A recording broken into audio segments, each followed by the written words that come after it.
I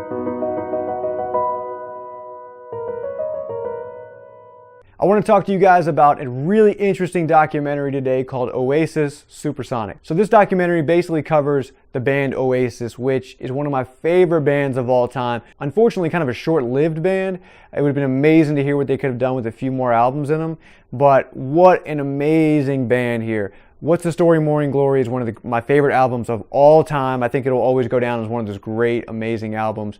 And the documentary really kind of takes you inside and gives you a look at the early years and what kind of led to all of this, turmoil within the band. So you really got to see how the band got started and what was going on in those early years and their kind of meteoric rise to success, huge success in a matter of just a few years.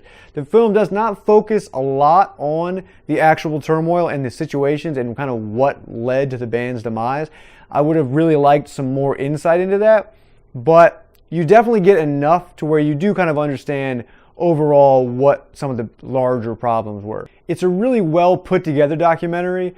It benefits a lot from tons of footage. It makes it seem like there was someone following the band around at that time shooting a lot of footage, because you've got tons and tons of footage from different concerts, different venues, different behind the scenes type stuff. So that really helps the documentary a lot. For me, the documentary was really fascinating because I just wanted to know more about exactly what went on there, because again, this is one of my favorite bands of all time. They put out this incredible, amazing 2 albums, especially the second one, and then they're, pretty much gone. Now, they have made an album since then, back in like 2005 or 6, I think. And that's a pretty good album, actually. It's got some good tracks on it, but not quite as great as that early stuff.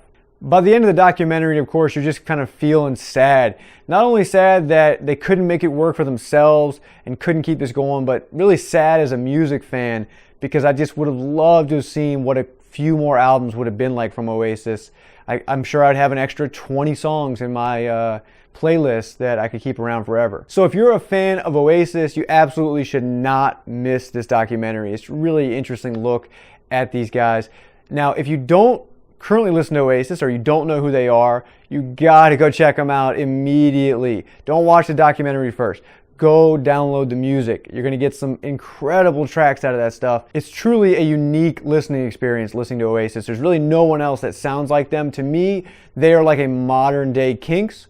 Very similar sound, but otherwise no one else sounds like them. It's just, that really unique, interesting sound and interesting voice. After you get done with that, check out the documentary. It's really well put together, very interesting stuff. Overall, I'm going to give Oasis Supersonic a 4 out of 5. I definitely recommend you check it out, especially if you're a fan. But if not, like I said, go out and download some Oasis, check out some music. You're going to just have your mind blown with how good this stuff is. Let me know what you guys think down in the comment section of the documentary. I want to hear from you guys. Otherwise, hit the like button if you like the video, subscribe to the channel, and I'll see you guys at the next review.